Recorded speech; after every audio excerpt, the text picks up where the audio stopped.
Hello students. आज हम ये टॉपिक पढ़ रहे हैं जो कि आपके यूनिट एजुकेशन टेक्नोलॉजी से है। एजुकेशन, उसमें हम इंस्ट्रक्शन डिज़ाइन मॉडल जो पढ़ रहे हैं वो है ADDIE model.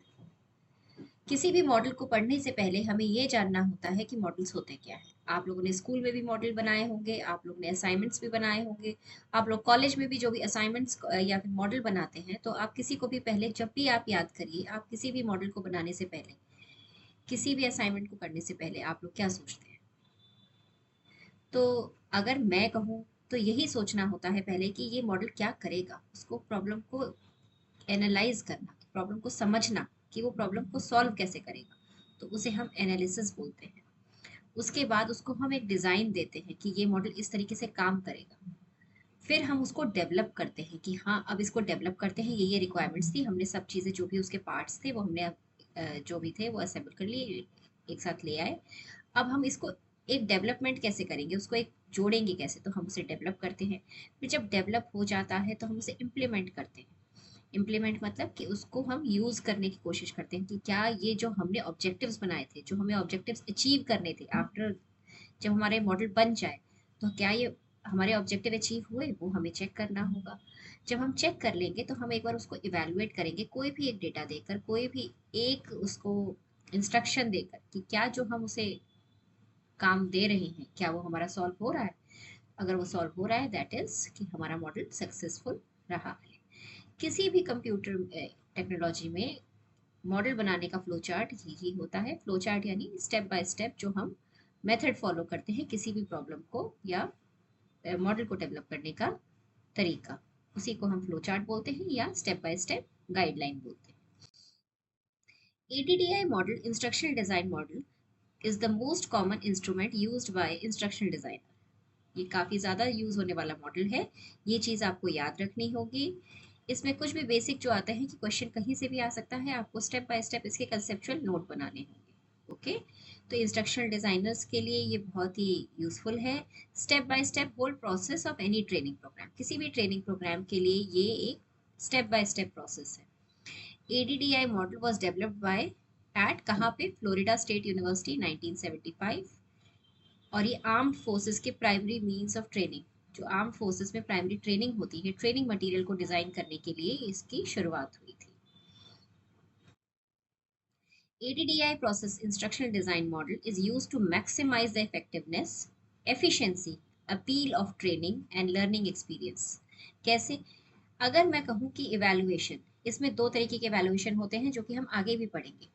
One is formative evaluation and second is summative. आप लोगों ने अपने कोर्स में पहले भी पढ़ा होगा formative and summative. Formative her step पे हर बार रहेगा, जैसे कि फॉर्मेटिव असेसमेंट होता है, स्टेप हर स्टेप पे होगा।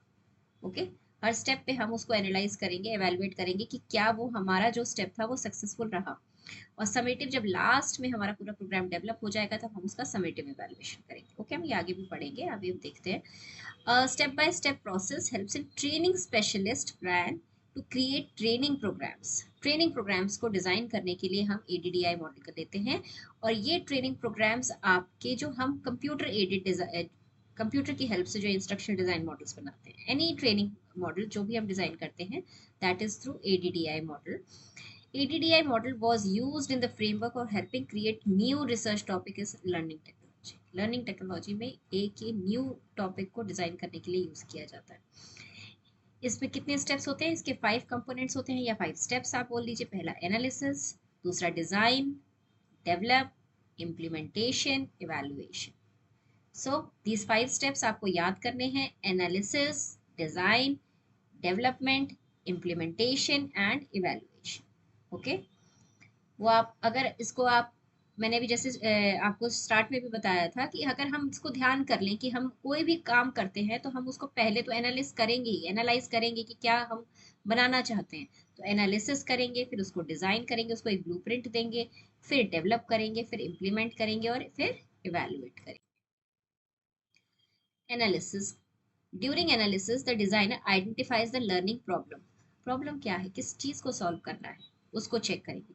Consider the learning environment, and जिस एनवायरनमेंट में पढ़ाना जाना है, लर्नर कौन है, किसको पढ़ाना है, किसको सिखाना है, वो ट्रेनिंग किस कहाँ पे मिलनी है, किसी स्कूल में, कॉलेज में, कॉर्पोरेट में, कहाँ पे, उसका एनवायरनमेंट को चेक करना, डिलीवरी ऑप्शंस क्या है, टाइमलाइन ऑफ द प्रोजेक्ट क्या है, 1 मंथ में देना है, 1 वीक में देना है, 10 डेज में देना है, वो टाइमलाइन चेक करनी होगी। उसी के अकॉर्डिंग हम अपना काम शुरू करेंगे।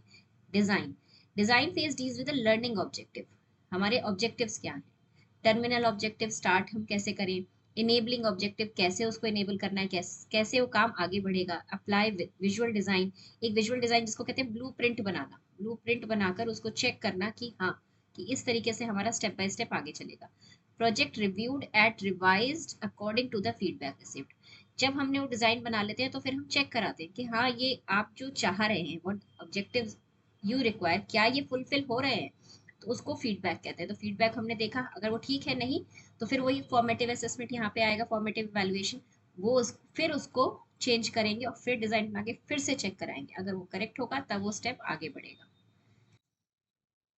Development, development training and on the job aids. इसमें आपको ट्रेनिंग के जो भी आपने बनाए हैं, एड्स बनाए हैं, ट्रेनिंग मटेरियल बनाया है, उसको आपने डेवलप करा।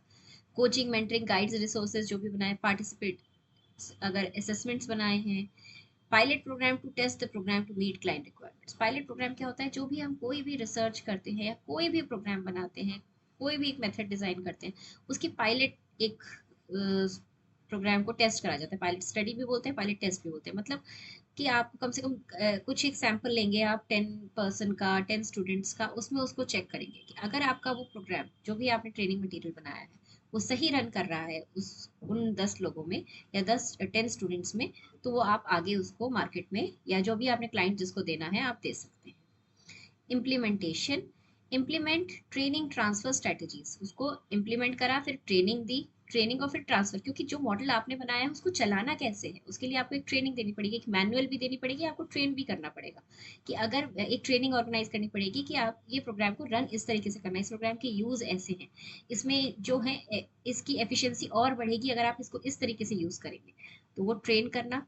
मटेरियल और एड्स उसमें देना जो भी उसके लिए रिक्वायरमेंट है। कोर्स करिकुलम अगर है उसका तो उसका वो भी प्रोवाइड करना। पार्टिसिपेंट्स का फीडबैक भी, जो भी उसको यूज करेगा उसका एक फीडबैक भी आपको पता चलना चाहिए, अगर कोई एनी फॉल्ट इज देयर तो हम उसको कैसे ठीक कर सकते हैं। इम्प्लीमेंटेशन, जो प्रोडक्शन का पार्ट, इम्प्लीमेंटेशन मतलब एक तो हमने करा कि हमने सब बना लिया, जोड़ लिया, सब कुछ हो गया, अब उसको प्रोडक्शन, उसको प्रोड्यूस करना। तो create assemble content and assets, story boards, graphic design, e learning programmers, develop, integrate technologies. जब भी कोई हमारा मॉडल बड़ा बनता है, जैसे छोटा मॉडल बनता है, तो भी आपने देखा होगा कि हम उसके छोटे छोटे पार्ट्स बना लेते हैं। फॉर एग्जाम्पल आपने एक, मैं कह रही हूँ कि आपने एक सोलर सिस्टम भी बनाया, सोलर सिस्टम में भी आप उसका एक जितने प्लैनेट्स हैं उनको अलग अलग आप डिजाइन कर लोगे, फिर जब पूरा एक आपको मॉडल जब देना है तो उन सबको एक साथ जोड़ दोगे, पार्ट्स उसके जुड़ गए। तो उसी तरीके से हमने जो भी हमारा ट्रेनिंग मॉड्यूल बनाया उसको एक एक करके हम उस पार्ट्स को पहले बनाएंगे, स्मॉल स्मॉल पार्ट्स, फिर उसको साथ में जोड़ देंगे, असेंबल कर देंगे, और फिर उसके बाद उसका प्रोजेक्ट को रिव्यू करो और रिवाइज कर according to the feedback receive, जैसा फीडबैक उस तरीके से उसको रिवाइज करना। इवैल्यूएशन, मैंने कहा था ना, evaluation is two parts, consist of two parts, formative and summative. Formative is present each stage of ADDI process, जितने स्टेप्स हैं उस सब में एडीडीआई प्रोसेस में फॉर्मेटिव इवैल्यूएशन रहेगा। ओके हमें चेक करते रहना है कि हमारा प्रोसेस ठीक चल रहा है। And summative evaluation consist of test design for domain specific criteria related to reference item and provides opportunities to for feedback from users who were identified. जहाँ पे लास्ट में वो यूज हो रहा है, पायलट टेस्ट में यूज हो रहा है या लास्ट में आपका जो यूज हो रहा है, दैट इज समेटिव इवैल्यूएशन, उसको चेक करना। Okay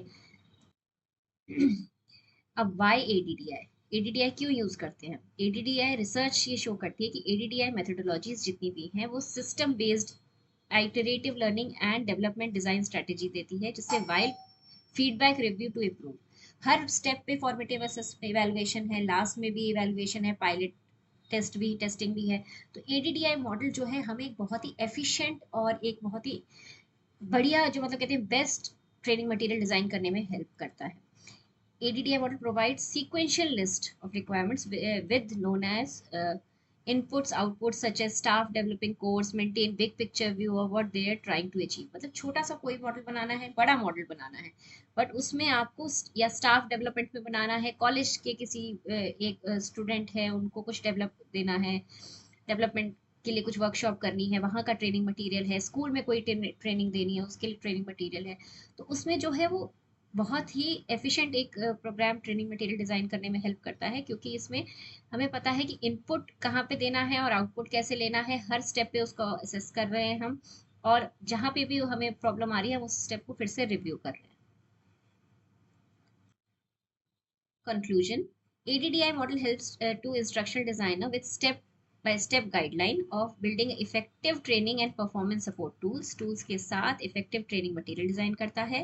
This model consists of 5 phases. ये आपको याद रखनी है: analysis, design, development, implementation and evaluation. Okay? So आज के लिए इतना ही.